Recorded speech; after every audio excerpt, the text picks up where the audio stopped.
จ้าหน้าที่ตำรวจกวดคนเข้าเมืองจังหวัดสมุทรสาครของประเทศไทยได้เข้าจับกลุ่มแรงงานต่างด้าวสัญชาติลาวที่เกี่ยวข้องกับยาเสพติดและพร้อมขยายผลหาคู่ร่วมกระบวนการอื่นๆจนสามารถนำจับได้ทั้งหมดในวันที่19 เมษายน ปี 2025เจ้าหน้าที่ตำรวจกวดคนเข้าเมืองจังหวัดสมุทรสาครประเทศไทย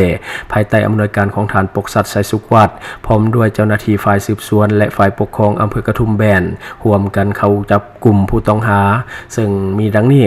ผู้ที่1ก็คือท้าวพิมพ์มาซีหรือว่าท้าวพิมพ์อายุ36 ปีเป็นแรงงานสัญชาติลาวโดยได้กล่าวหาว่ามียาเสพติดให้โทษประเภทหนึ่งก็คือยาบ้าไว้ในครอบครองเพื่อการเสพโดยผิดกฎหมาย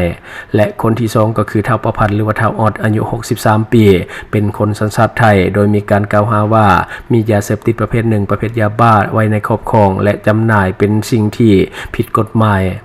คนที่3ก็คือท้าวศิริไสหรือว่าท้าวมดอายุ44 ปีเป็นคนสัญชาติไทยโดยถูกกล่าวหาว่ามียาเสพติดประเภทหนึ่งหรือว่ายาบ้าไว้ในครอบครองเพื่อการจำหน่ายเป็นการค้าและมีอาวุธปืนพร้อมด้วยเครื่องกระสุนปืนไว้ในครอบครองโดยบ่ได้รับอนุญาตพันตำรวจเอกปกสัตย์ระบุว่าตำรวจกวดคนเข้าเมืองจังหวัดสมุทรสาครได้ทำการสืบสวนว่ามีคนต่างดาวคือสัญชาติลาวมีพฤติกรรมเกี่ยวข้องกับยาเสพติดจึงได้นำกำลังเจ้าหน้าที่เข้าไปตรวจสอบบริเวณดังกล่าวจึงพบกับท้าวพิมพ์มาซีหรือว่าท้าวพิมพ์ที่เป็นคนสัญชาติลาวภายในชุมชนแห่งหนึ่งในอำเภอกระทุ่มแบนขณะที่ตรวจสอบพบว่ามียาเสพติดในครอบครองและยอมรับว่ามีการเสพยาเสพติดด้วยนอกจากนั้นชุดจับกลุ่มจึงได้มีการขยายผลทันทีจนได้เบาะแสค้นหาคนจำหน่ายยาเสพติดในพื้นที่ดังกล่าวในที่สุดก็สามารถจับตัวท้าวประพันธ์หรือว่าท้าวออดเป็นคนที่2เป็นคนไทยอายุ63 ปีแล้วอยู่ในบ้านพักของตนเองตำบลคงมะเดื่ออำเภอกระทุ่มแบนพบยาเสพติดไว้ในครอบครองจำนวน18 เม็ดจากนั้นท้าวประพันธ์หรือว่าท้าวออดได้ให้การต่อเจ้าหน้าที่ว่ายังมีผู้ค้ายาเสพติดรายสำคัญที่มีพฤติกรรมสร้างอิทธิพลและก็เป็นตัวสำคัญในการกระจายยาเสพติดให้กับกลุ่มแรงงานในพื้นที่ดังกล่าวจึงทำการสนธิกำลังทุกฝ่ายแล้วก็สะกดรอยตามจนนำไปสู่การจับกลุ่มท้าวศิริไสหรือว่าท้าวมดอายุ44 ปีที่เป็นคนสัญชาติไทยในบริเวณบ้านพักของเราเองอยู่ในซอยแปะกงตำบลตลาดกระทุ่มแบนหรือว่าอำเภอกระทุ่มแบน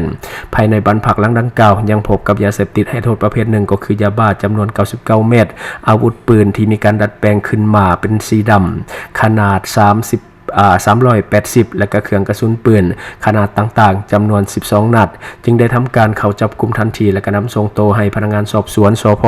กระทุ่มแบนดำเนินคดีต่อไปผู้กำกับตำรวจกวดคนเข้าเมืองจังหวัดสมุทรสาครยังกล่าวเติมอีกว่าทั้งนี้จากเบาะแสสำคัญจากการจับกลุ่มแรงงานต่างดาวสัญชาติลาวอย่างต่อเนื่องในพื้นที่จนได้เบาะแสเกี่ยวกับกลุ่มคนต่างดาวที่มีพฤติกรรมผิดกฎหมายและเกี่ยวข้องกับยาเสพติดอยู่เรื่อยๆจึงมีการกำชับหน่วยงานที่เกี่ยวข้องให้มีการกวาดล้างและจับกลุ่มให้หมดทุกรูปแบบและให้มีการบังคับใช้กฎหมายอย่างจริงจัง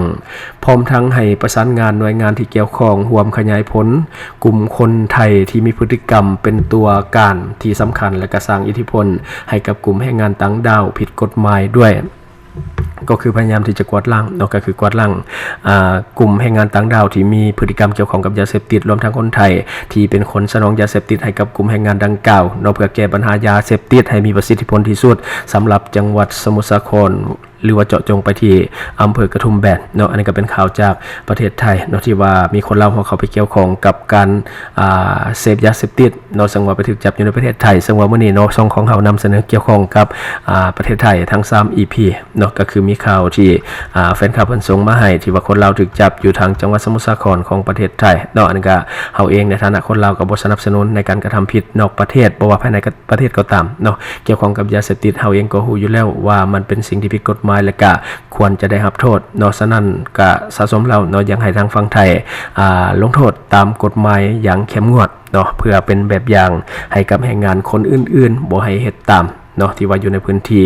ของจังหวัดสมุทรสาครอันนี้ก็ถือว่าเป็นข่าวที่เฮานำมาเล่ามื้อนี้หวังว่าท่านจะได้รับส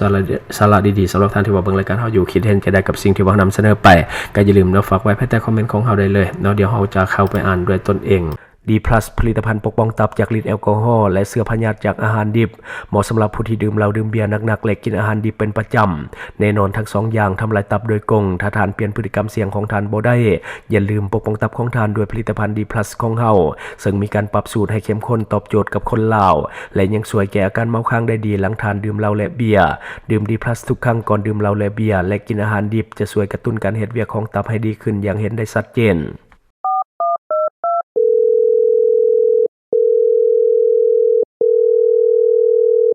สนใจโฆษณาประชาสัมพันธ์ธุรกิจและผลิตภัณฑ์ของท่านผ่านรายการของเฮาสนใจติดต่อตามข้อมูลที่ขึ้นหน้าจอในปัจจุบันได้เลย